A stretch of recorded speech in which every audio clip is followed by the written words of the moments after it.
Okay, so this is the last step of the tutorial of transplanting mint, pennyroyal mint. I believe there's another mint that I added to there, not knowing that if you add two mints together, you're gonna have a unique aroma. It won't be the same as if it was just spearmint and such alike.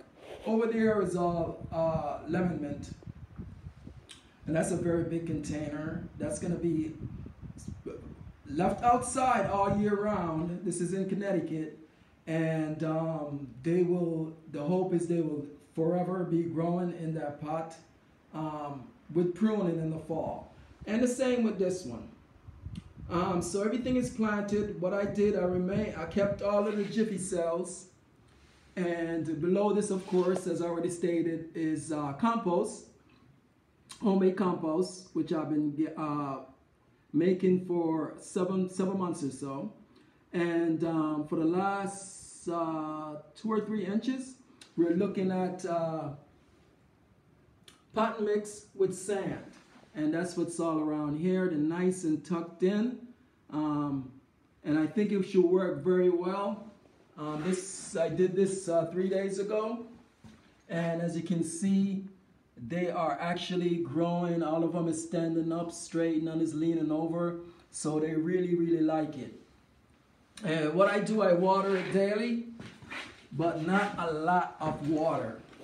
And the nice thing about the way I've done this, I found out, I'm treating it like I would like my cabbage or my beets, and I have these tracks in between. So when I water, I don't really water on top of these. No. What I do, I use these tracks and water the track here, water the track there, water the track there, water the track there, and water the track here, and then water the track over here.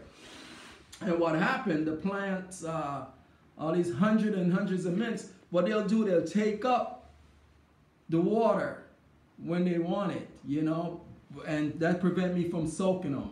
So I'm going to continue to do this practice with these also. Thank you very, very much.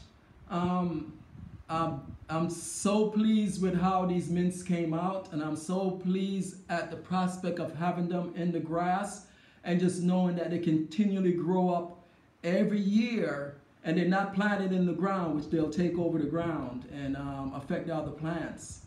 So I'm very, very happy about this. If it does work out fine, I will be doing a lot more of these because mints are just unbelievable. Just the aroma itself, it's like just sacred, you know, it's just divine. Thank you very much. And not to mention, it's good to eat. A lot of health benefits. Thank you, thank you, thank you, and God bless y'all.